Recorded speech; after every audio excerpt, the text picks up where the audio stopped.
Existe uma ideia antiga que propõe algo radical. E se as sociedades não fossem governadas por políticos, mas por especialistas técnicos? Pode parecer apenas uma teoria do passado, mas alguns pesquisadores argumentam que essa ideia nunca desapareceu completamente. Segundo essa interpretação, ela teria evoluído ao longo do tempo e passado a aparecer dentro de estruturas modernas de governança, planejamento econômico e gestão técnica da sociedade. Essa ideia recebeu um nome: tecnocracia. No início do século XX, alguns engenheiros começaram a defender exatamente isso. Para eles, os maiores problemas da sociedade, economia, produção, energia, não eram problemas políticos, eram problemas técnicos. Se uma usina elétrica pode ser administrada por engenheiros, se uma rede ferroviária pode ser planejada com cálculos e eficiência, por que a própria sociedade não poderia funcionar da mesma maneira? A proposta parecia simples e ao mesmo tempo radical. Em vez de decisões tomadas por políticos e interesses econômicos, especialistas técnicos administrariam os sistemas que sustentam a sociedade moderna. Durante o século XX, esse conceito apareceu em diferentes momentos, em universidades, centros de pesquisa e instituições internacionais. Para alguns, representava uma tentativa de tornar a sociedade mais eficiente. Para outros, levantava uma pergunta preocupante: o que acontece quando decisões sobre economia, governo e organização social deixam de ser políticas e passam a ser técnicas? No livro Technocracy: The Hard Road to World Order, de Patrick Wood, argumenta que essa ideia não desapareceu. Segundo o autor, ela apenas mudou de forma ao longo do tempo, passando a aparecer dentro de novas estruturas políticas, econômicas e institucionais. Para entender essa discussão, é preciso voltar ao momento em que essa ideia começou a ganhar força. Antes de seguirmos, peço que curta o vídeo e se inscreva no canal.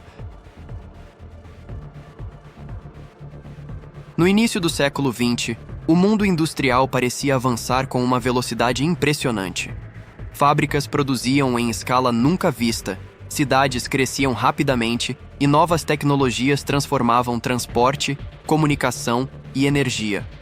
Para muitos observadores da época, a modernidade parecia prometer uma era de prosperidade contínua. Mas essa confiança sofreu um choque abrupto em 1929. A quebra da Bolsa de Nova York desencadeou uma crise econômica que rapidamente se espalhou pelo mundo. Bancos faliram, empresas fecharam e milhões de pessoas perderam seus empregos em poucos anos. De repente, o sistema econômico que parecia sólido revelou fragilidades que poucos haviam imaginado. Governos tentaram reagir, mas as respostas pareciam lentas diante da dimensão do colapso. Foi nesse ambiente de incerteza que algumas pessoas começaram a fazer uma pergunta incômoda: e se o problema não estivesse apenas nas crises financeiras, mas na própria forma como a economia era organizada? Para engenheiros e cientistas que trabalhavam com grandes sistemas industriais, havia algo que não fazia sentido. Uma sociedade capaz de construir redes elétricas continentais, ferrovias complexas e enormes cadeias industriais ainda dependia de mercados instáveis e decisões políticas para organizar sua produção. Alguns começaram então a defender uma ideia diferente. Talvez a economia não devesse ser tratada como um jogo de interesses financeiros, mas como um sistema físico de produção e distribuição que poderia ser planejado de maneira científica. Essas ideias começaram a circular em universidades e centros de pesquisa, especialmente na América do Norte. Engenheiros acostumados a administrar grandes infraestruturas estavam habituados a pensar em termos de eficiência, equilíbrio de sistemas e gestão de recursos. Para eles, a crise econômica parecia revelar algo fundamental. Talvez um sistema baseado em preços, mercados e especulação financeira não fosse a forma mais estável de organizar uma sociedade industrial altamente complexa. A partir desse debate, começou a surgir uma proposta muito mais radical. Alguns pensadores começaram a defender algo que, para muita gente na época, parecia quase impensável. E se a economia não fosse administrada por políticos, nem por mercados financeiros, mas por engenheiros e especialistas técnicos? Foi nesse contexto que começou a tomar forma o movimento que ficaria conhecido como tecnocracia. Para os tecnocratas, o problema não estava apenas na crise econômica. O problema estava no próprio sistema baseado em preços. Segundo eles, preços não mediam a realidade física da economia. O que realmente sustentava a produção industrial era a energia. Toda a atividade econômica, mineração, transporte, fabricação, agricultura, dependia de fluxos de energia que podiam ser medidos cientificamente. Se a economia fosse reorganizada com base nesses cálculos físicos, argumentavam os tecnocratas, seria possível planejar produção, consumo e uso de recursos de forma muito mais eficiente do que através de mercados financeiros. A crise de 1929, portanto, não era apenas um colapso econômico. Para os defensores da tecnocracia, ela era a prova de que um sistema industrial complexo estava sendo administrado por mecanismos que pertenciam a uma era anterior.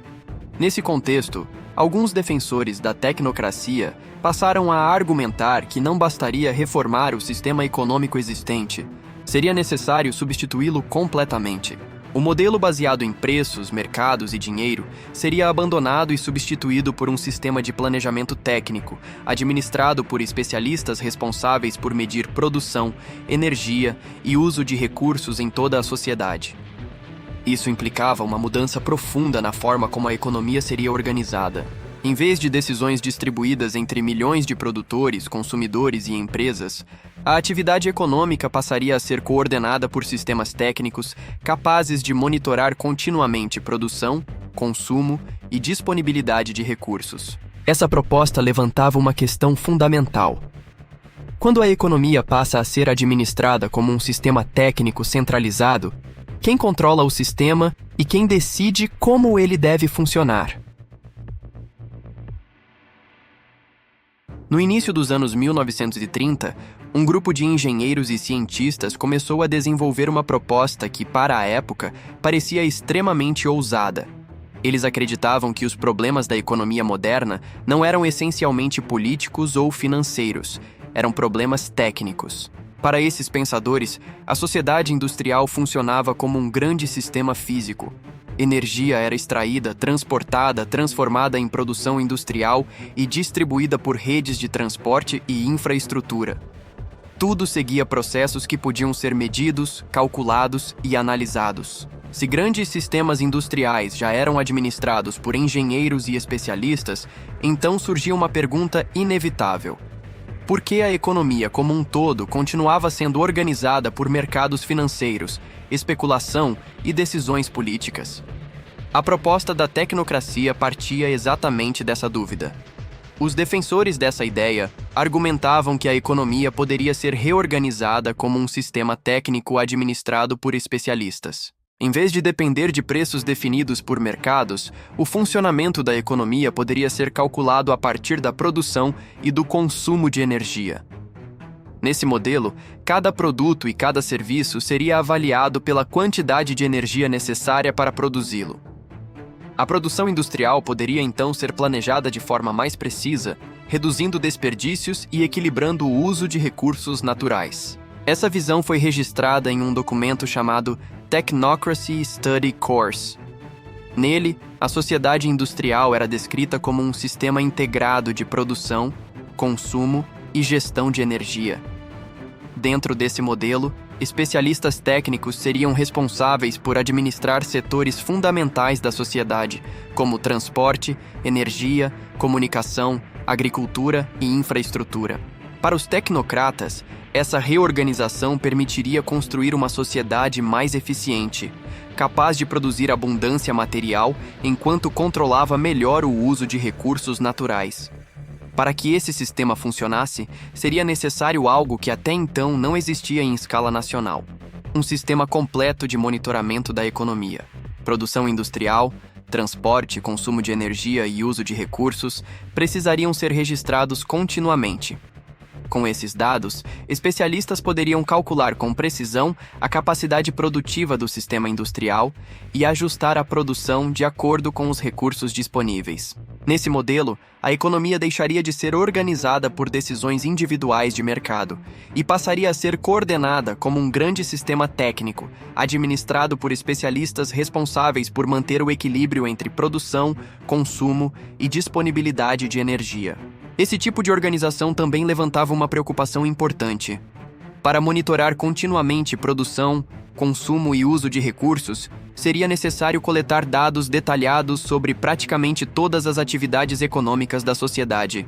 Isso significaria a criação de sistemas permanentes de registro e acompanhamento capazes de mapear o funcionamento completo da economia. Quando um sistema econômico passa a depender desse nível de monitoramento e planejamento técnico, surge uma questão central. Quem controla os sistemas que coletam esses dados e quem decide como eles serão utilizados? Mas essa proposta também levantava uma pergunta ainda maior. O que acontece quando decisões sobre economia e organização da sociedade deixam de ser política e passam a ser técnicas? Décadas depois do surgimento das primeiras ideias tecnocráticas, uma nova fase começou a tomar forma no cenário internacional. Nos anos 1970, discussões sobre economia global, cooperação entre países industrializados e reorganização da ordem econômica internacional começaram a ganhar força. Foi nesse contexto que surgiu a Comissão Trilateral. A organização foi criada em 1973 por David Rockefeller e pelo cientista político Zbigniew Brzezinski.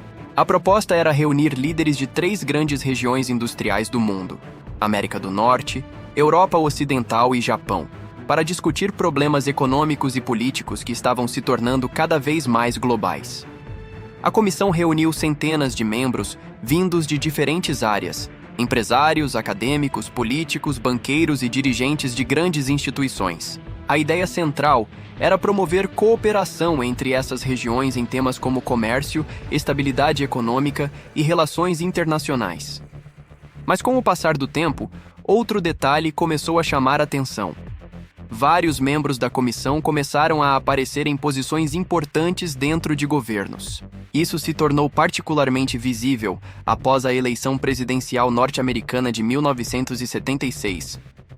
O novo presidente dos Estados Unidos, Jimmy Carter, havia participado da Comissão Trilateral antes de chegar à presidência. Depois da eleição, diversos indivíduos ligados à comissão passaram a ocupar cargos relevantes em sua administração. Entre eles, estavam Zbigniew Brzezinski como conselheiro de Segurança Nacional, Cyrus Vance como secretário de Estado e outros membros em posições importantes nas áreas de política externa, economia e segurança. Esse conjunto de nomeações despertou interesse entre observadores políticos e pesquisadores, que passaram a examinar com mais atenção a influência de redes internacionais de especialistas, instituições privadas e centros de pesquisa na formulação de políticas públicas. Ao mesmo tempo, documentos e publicações da própria comissão defendiam maior cooperação internacional para lidar com problemas econômicos e políticos que ultrapassavam fronteiras nacionais. Essas discussões incluíam temas como integração econômica, coordenação de políticas entre países e criação de estruturas capazes de administrar questões globais de forma mais organizada. Com o passar do tempo, esses debates sobre cooperação internacional começariam a se refletir em acordos econômicos e projetos de integração entre diferentes países, algo que se tornaria ainda mais visível nas décadas seguintes. Essa transformação também levantou uma questão importante.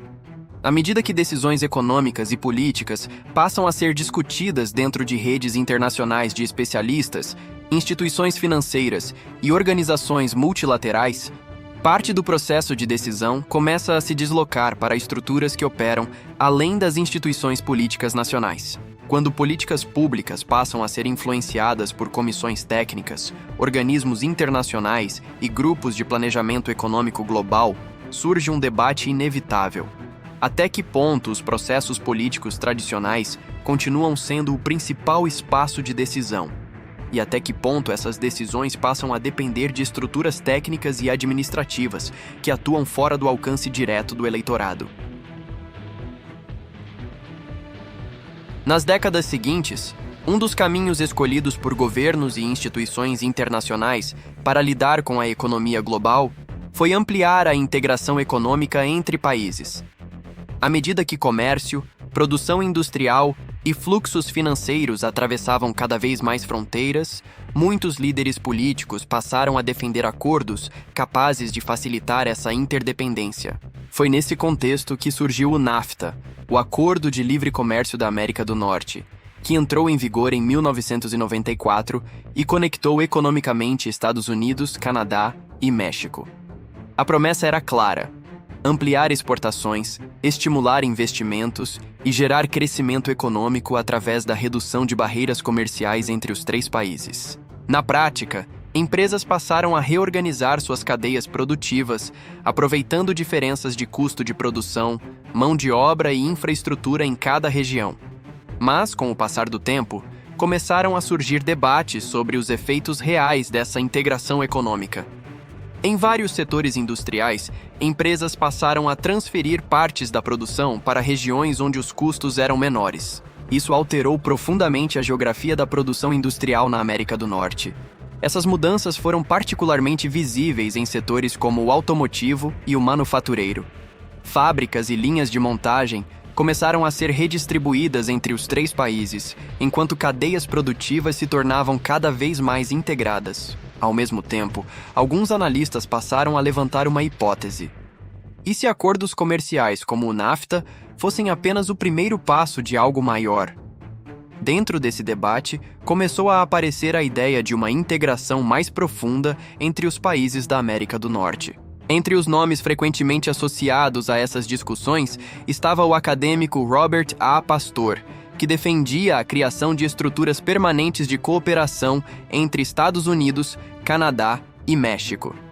Entre as propostas discutidas estavam conselhos regionais para a coordenação de políticas, fundos de desenvolvimento voltados para a infraestrutura continental e fóruns parlamentares que reuniriam representantes dos três países. Essas ideias buscavam criar mecanismos capazes de administrar questões econômicas, regulatórias e de infraestrutura de forma conjunta entre os três governos.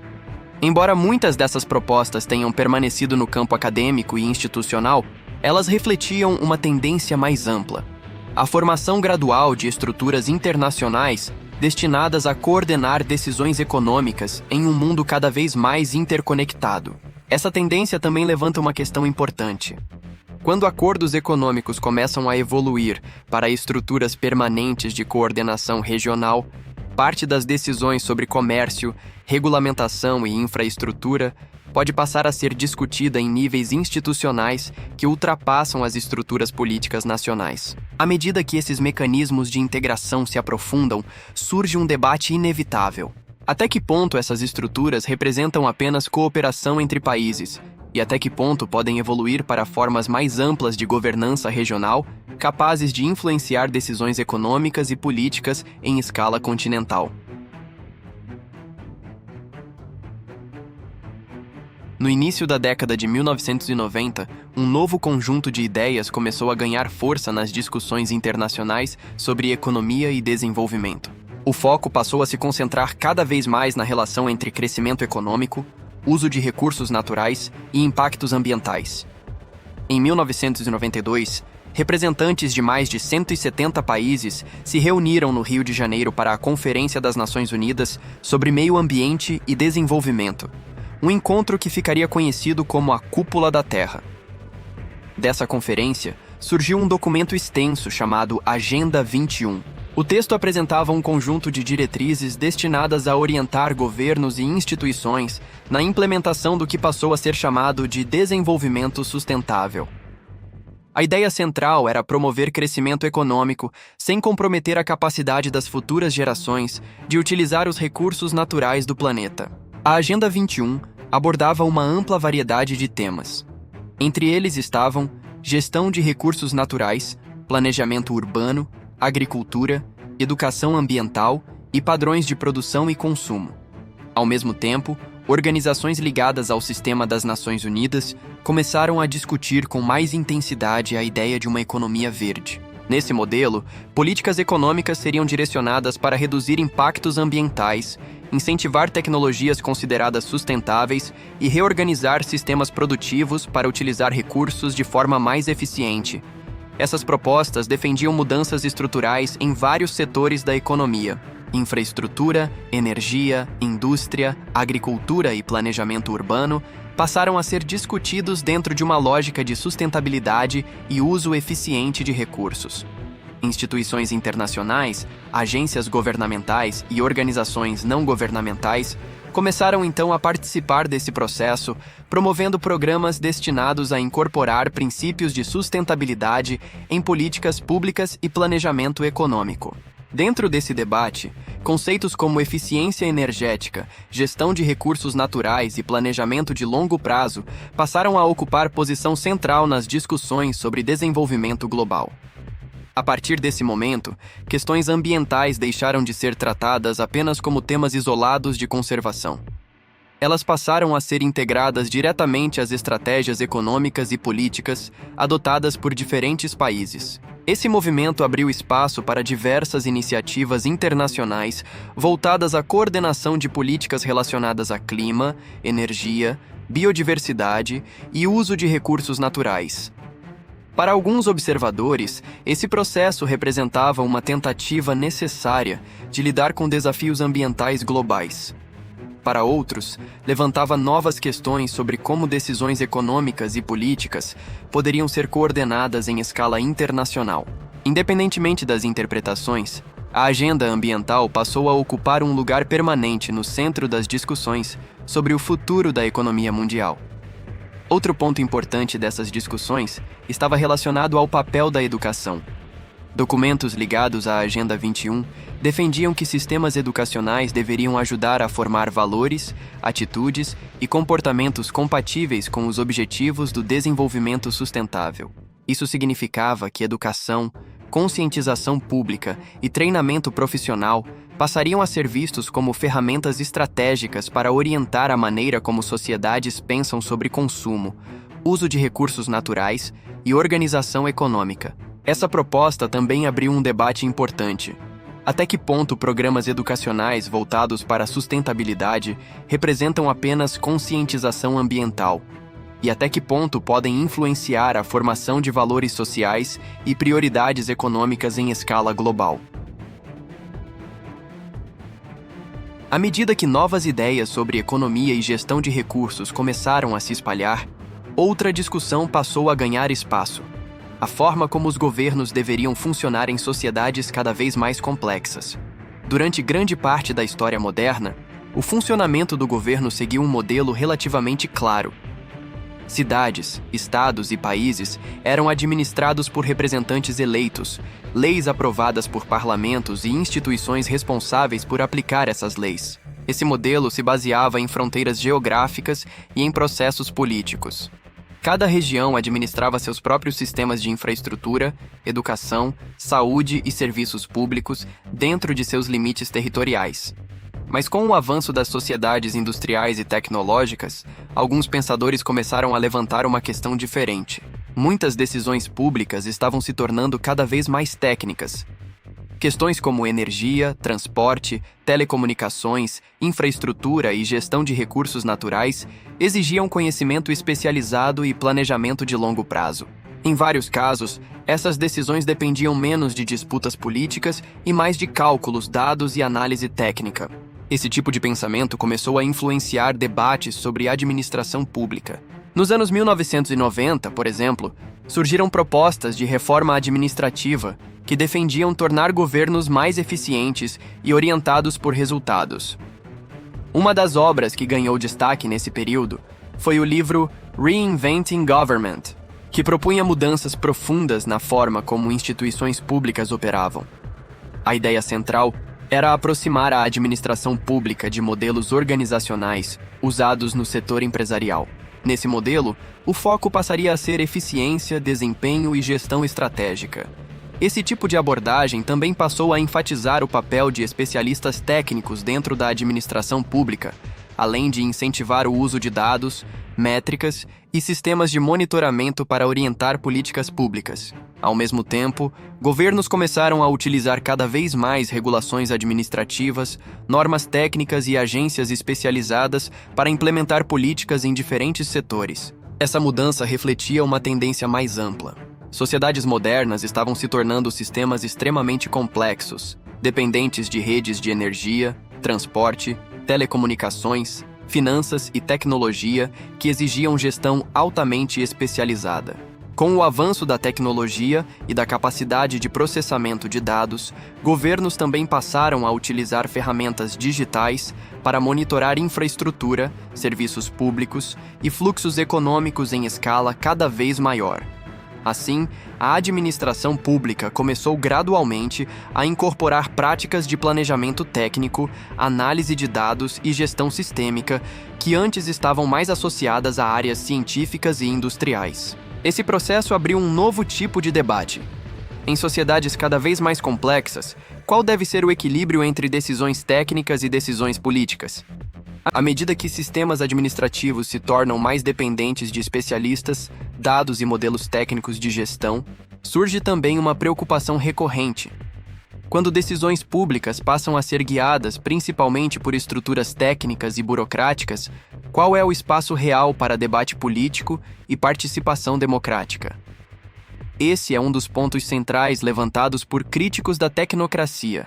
Até que ponto a busca por eficiência administrativa pode levar à substituição gradual de processos políticos por formas de gestão cada vez mais técnicas e centralizadas? Se uma sociedade passa a depender cada vez mais de sistemas técnicos complexos, surge naturalmente uma pergunta: como preparar as próximas gerações para viver e trabalhar dentro desse tipo de estrutura? Desde o início do século XX, pensadores ligados à tecnocracia já defendiam que a educação teria um papel central na organização de uma sociedade industrial avançada. Para eles, o sistema educacional não deveria apenas transmitir conhecimento tradicional, mas também preparar indivíduos para operar dentro de um sistema produtivo altamente organizado. No material conhecido como Technocracy Study Course, a educação aparecia como uma das principais áreas de organização social.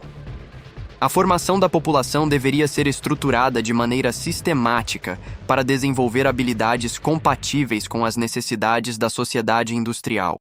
Dentro desse modelo, educação e saúde eram vistas como partes de um mesmo sistema social. As duas áreas seriam responsáveis por manter o funcionamento eficiente da sociedade como um todo. Décadas depois, discussões internacionais sobre desenvolvimento sustentável também passaram a destacar a importância da educação na formação das novas gerações. Documentos ligados à Agenda 21, por exemplo, apontavam que a educação seria fundamental para promover consciência ambiental e preparar sociedades para lidar com desafios relacionados ao uso de recursos naturais. Dentro dessas propostas, a educação deveria incorporar temas como sustentabilidade, desenvolvimento econômico e gestão ambiental, além de estimular novas formas de pensar a relação entre sociedade, tecnologia e natureza. Ao mesmo tempo, mudanças estruturais começaram a ocorrer em sistemas educacionais de diferentes países. Reformas educacionais passaram a enfatizar padronização curricular, avaliação de desempenho e coleta sistemática de dados sobre estudantes e instituições. Programas de padronização educacional surgiram com o objetivo de estabelecer referências comuns para o ensino em diferentes regiões. Esses programas frequentemente incluíam sistemas de avaliação destinados a medir desempenho escolar e acompanhar o progresso dos estudantes ao longo do tempo. O avanço da tecnologia também ampliou a capacidade de coleta e análise de dados dentro do sistema educacional. Informações sobre desempenho acadêmico, comportamento escolar e desenvolvimento dos alunos passaram a ser registradas e analisadas em grande escala.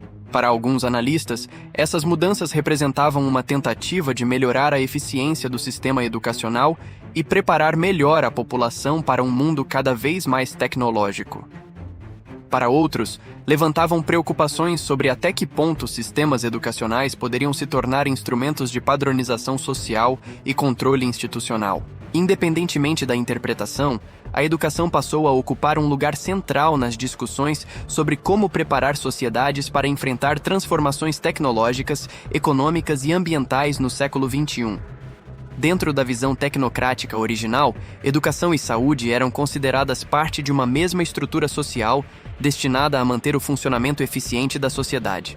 O objetivo não era apenas transmitir conhecimento, mas também orientar habilidades, comportamentos e capacidades da população de acordo com as necessidades do sistema produtivo. Essa perspectiva levanta uma questão importante. Quando sistemas educacionais passam a ser estruturados com base em metas de desempenho, coleta de dados e padronização de resultados, até que ponto eles continuam sendo apenas instituições de ensino? E até que ponto passam a funcionar como mecanismos de organização e condicionamento social em larga escala? Quando se observa a história das sociedades, 3 pilares quase sempre aparecem juntos: economia, política e valores morais ou religiosos. Quando esses 3 elementos estão alinhados, a sociedade tende a permanecer estável. Mas quando todos começam a mudar ao mesmo tempo, transformações profundas costumam acontecer. Nas últimas décadas, enquanto economia e política passaram por transformações significativas, também começaram a surgir debates sobre o papel da religião e dos sistemas de valores dentro de sociedades cada vez mais tecnológicas. Alguns pensadores passaram a argumentar que sociedades industriais avançadas estariam gradualmente substituindo estruturas religiosas tradicionais por formas de pensamento mais baseadas em ciência, tecnologia e racionalidade científica. Dentro dessas discussões, apareceu um conceito frequentemente chamado de cientificismo. Essa ideia sustenta que o método científico seria o caminho mais confiável para compreender o mundo e orientar decisões sobre questões sociais, econômicas e tecnológicas. Para os defensores dessa perspectiva, os avanços científicos e tecnológicos ampliariam a capacidade humana de resolver problemas que, em outras épocas, eram interpretados principalmente através de explicações religiosas ou filosóficas. Esse tipo de pensamento também se conectou com correntes filosóficas conhecidas como humanismo, que colocam o ser humano no centro das decisões morais e sociais, enfatizando a capacidade humana de moldar o próprio futuro por meio do conhecimento. Ao longo do século XX, essas ideias passaram a aparecer em diferentes movimentos culturais, educacionais e institucionais, muitas vezes associadas à expansão do conhecimento científico e ao desenvolvimento tecnológico. Universidades, centros de pesquisa, organizações culturais e instituições de debate intelectual passaram a discutir como sociedades modernas poderiam conciliar tradições culturais e religiosas com a crescente influência da ciência e da tecnologia. Essas discussões frequentemente giravam em torno de perguntas fundamentais. Qual deve ser o papel da ciência na organização da sociedade? Como equilibrar conhecimento técnico com valores culturais e religiosos? E até que ponto mudanças tecnológicas podem transformar a maneira como sociedades pensam sobre ética, autoridade e organização social? Essas questões continuam presentes nos debates contemporâneos, especialmente em um mundo onde avanços científicos, inteligência artificial e novas tecnologias continuam ampliando a influência do conhecimento técnico sobre diferentes aspectos da vida social. Assim, ao lado das transformações econômicas e políticas discutidas anteriormente, a evolução das ideias sobre ciência, conhecimento e valores também passou a desempenhar um papel importante na forma como sociedades modernas interpretam o próprio futuro. No argumento apresentado por Patrick Wood em Tecnocracia, O Difícil Caminho para a Ordem Mundial, essa transformação cultural não acontece isoladamente. Ela faz parte de uma mudança mais ampla na forma como sociedades organizam seus valores fundamentais. Segundo essa interpretação, à medida que sistemas econômicos e políticos passam a incorporar modelos técnicos de gestão, também surgem novas formas de pensamento que colocam ciência, tecnologia e racionalidade técnica no centro da organização social. Nesse contexto, correntes como cientificismo e humanismo aparecem como tentativas de redefinir os fundamentos morais e filosóficos da sociedade, substituindo estruturas tradicionais por sistemas de valores mais centrados na capacidade humana de compreender, administrar e transformar o mundo por meio do conhecimento científico. Ao longo do século XX, diferentes ideias surgiram tentando responder a uma mesma pergunta: como organizar sociedades que se tornaram cada vez mais complexas, tecnológicas e interdependentes? A tecnocracia apareceu como uma dessas respostas. Seus defensores acreditavam que muitos problemas sociais e econômicos poderiam ser administrados com mais eficiência se decisões importantes fossem guiadas por conhecimento técnico, dados e planejamento científico. Com o passar das décadas, o movimento tecnocrata original perdeu força como organização política. Mas várias discussões que ele levantou continuaram presentes em debates sobre governança global, planejamento econômico, gestão de recursos naturais e administração pública. Hoje, em um mundo conectado por redes digitais, inteligência artificial e sistemas de dados em grande escala, a relação entre conhecimento técnico e decisões políticas continua sendo um dos grandes temas do nosso tempo. Governos dependem cada vez mais de especialistas para lidar com sistemas complexos como energia, infraestrutura, tecnologia e meio ambiente. Ao mesmo tempo, sociedades democráticas continuam debatendo qual deve ser o equilíbrio entre decisões técnicas e participação política. A discussão sobre tecnocracia, portanto, não é apenas uma questão histórica. Ela faz parte de um debate maior sobre como sociedades modernas escolhem organizar poder, conhecimento e responsabilidade coletiva. No livro Technocracy, The Hard Road to World Order, o argumento apresentado é que a tecnocracia não desapareceu com o tempo.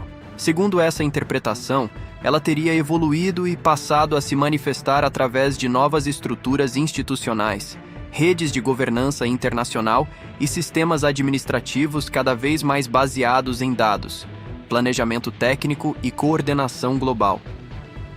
Para críticos dessa tendência, isso levanta uma preocupação importante.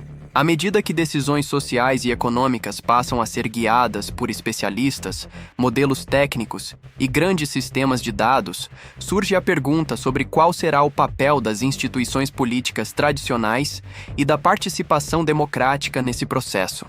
E talvez a pergunta central continue sendo a mesma que apareceu no início do século passado. Até que ponto decisões sobre o futuro da sociedade devem ser técnicas? E até que ponto precisam permanecer políticas? Agora eu quero saber a sua opinião. Você acredita que sociedades deveriam ser administradas por especialistas técnicos ou políticos democráticos? Você conseguiu identificar como todos os processos tecnocráticos mencionados estão sendo implantados gradativamente? Escreve nos comentários. Se este vídeo ajudou você a entender melhor a origem dessas ideias e o contexto em que elas surgiram, considere se inscrever no canal para acompanhar os próximos conteúdos. Obrigada por assistir até aqui. Até o próximo vídeo.